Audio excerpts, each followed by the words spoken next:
Hi guys, welcome back for another Safety Hot Topic video. My name is Zuiker and I'm the Safe Communitiy Program Manager here at Crime Stoppers of Houston. And today I'm joined by my colleague, Andy. Thank you. I appreciate you being my colleague. Andy Kahan, Director of Victim Services and Victim Advocacy. It's awesome to be sitting next to you talking about issues that are directly related to public safety. Thank you for having me on, and thank you for contacting my agent and working out our contractual agreements to have me on. And thanks for doing my hair today. You know, anything for you, Andy. Today we're going to talk about victim services, which is where you live and breathe and have for years. Tell a little bit about your background and how you got to Crime Stoppers. Wow, where do we begin? It was, the journey began. I was actually a student in Boston at Northeastern University, somehow ended up in Houston, graduated University of Houston with a degree in criminal justice. Actually went to work as a parole and probation officer for 8 years, chased Houston's finest all over. And then the mayor's race in 1990, the only issue in the mayor's race back then was crime, because we were being inundated with offenders being let out of prison who were only doing a month for every year that they were sentenced to. And one of the candidates met with some victims groups. I had started doing some volunteer work with them and asked him if he was elected, what could he do to help them?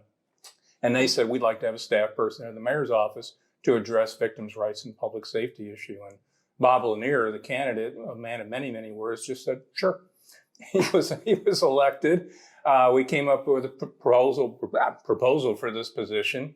And one of the great interviews of all time, the mayor's chief of staff looked at me and said, I've been the faintest, I'll be nice, bleeping, whatever you need to do, because I don't know what you're supposed to do.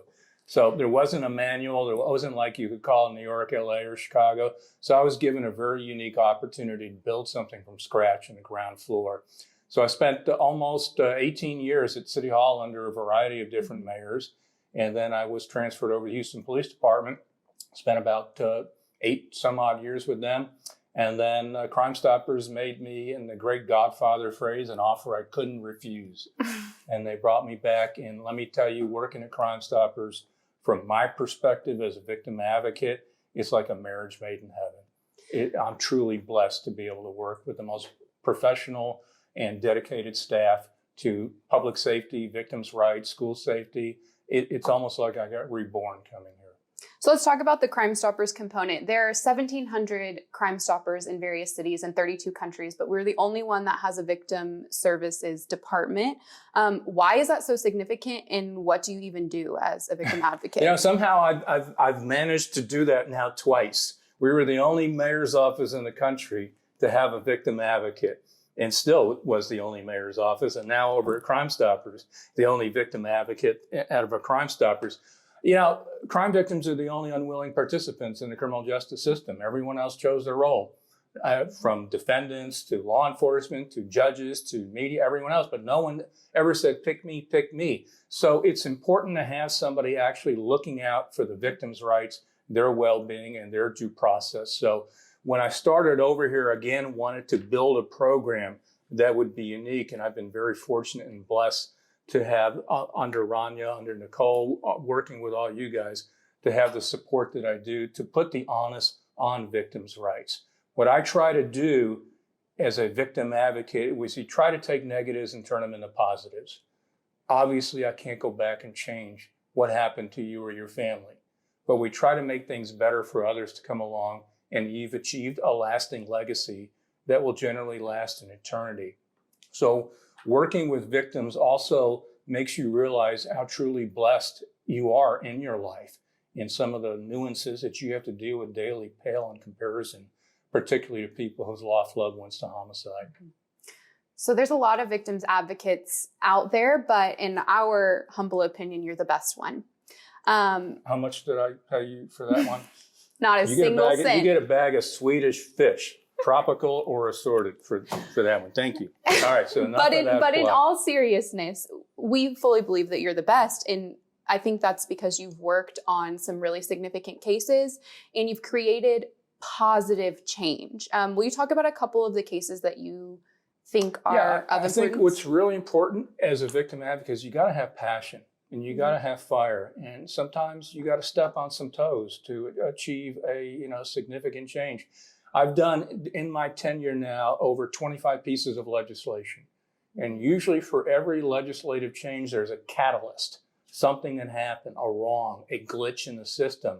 So my mantra has always been, instead of yelling and screaming about the injustices, I would much prefer to find a solution and or a remedy. And one of the ways to do that is seeking legislative changes. For example, last legislative session, we had a case that's probably familiar to a lot of people in Houston. We had a 4-year-old boy who was named Sir Romeo, sitting there watching TV with his grandma, minding his own, doing what 4-year-olds do. And random gunfire breaks out and he is shot and struck. He spent half a year in the hospitals, kind of being rehabilitated and rebuilt, a 4-year-old boy. When it became time to discharge him, the family obviously was queasy about having him going back to the same place he was shot at. So we talked about it, and I told the grandmother, I said, here's the reality. Right now, there's only 2 categories of victims eligible for relocation expenses, and actually worked on that as part of legislative reform. And that's sexual assault victims and domestic violence victims. Let me talk with some of our state legislators, see if we can get a bill sponsored to include families whose children are victims of attempted murder. So I brought it to a state senator and a state representative's attention. They sponsored a bill, and Texas became the first state in the nation to pass a bill to allow families whose children were victims of attempted murder to apply for relocation expenses.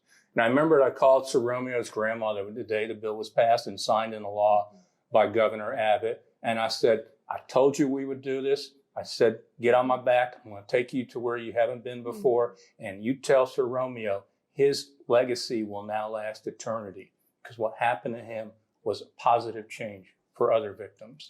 I was meeting with one of your victims that you've worked with a lot earlier this week, and she and all the rest of the victims that I've ever met, that you've ever worked with, are just so thankful for you because of how you can create change. I think it's easy to talk about what you want to do, but you figured out the formula of creating real change. 2020 has been an unbelievable year, as we keep saying. Are there any things on the victim advocacy front that you would like to bring up right now? Yeah, we're looking at the next legislative session, some of the issues. I worked with a young lady whose ex-fiance or boyfriend basically tried to strangle her to death. And it's an offense called assault with intent to impede breathing, which is just a fancy way of saying, I just tried to strangle you, but it just sounds better. The guy got 38 years by a jury. And after 2 years, he was eligible for parole because the hands that were used to try to strangle her don't qualify as a deadly weapon. So for parole purposes, it means that without a deadly weapon, it means you only have to serve a fourth of your sentence. So it's good time. And then to make matters even worse, because of the way the parole laws are quantified, he has to come up for parole every year.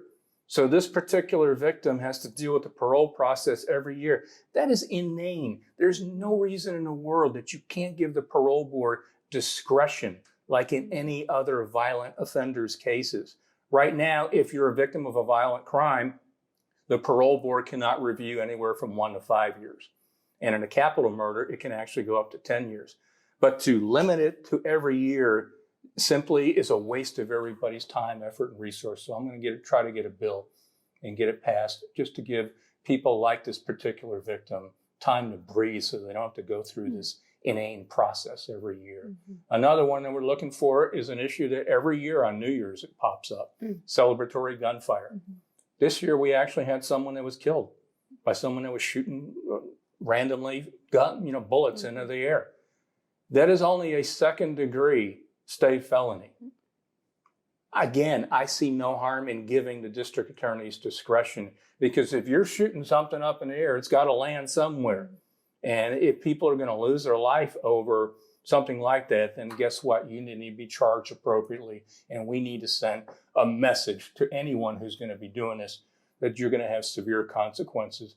And that includes prison time. Andy, we're coming to the end of our time together, but I can't leave this moment without asking you about the 61 plus people that have been murdered in Harris County over the past couple of years? Year and a half, maybe? Will you talk about that Close quickly? to 2 years. I started looking at all the people that have been killed in Harris County, and I started going into the background of the offenders, and I noticed a common denominator that many of them had been released on multiple felony bonds and also PR bonds, had bond forfeitures, had violated their bond conditions numerous times.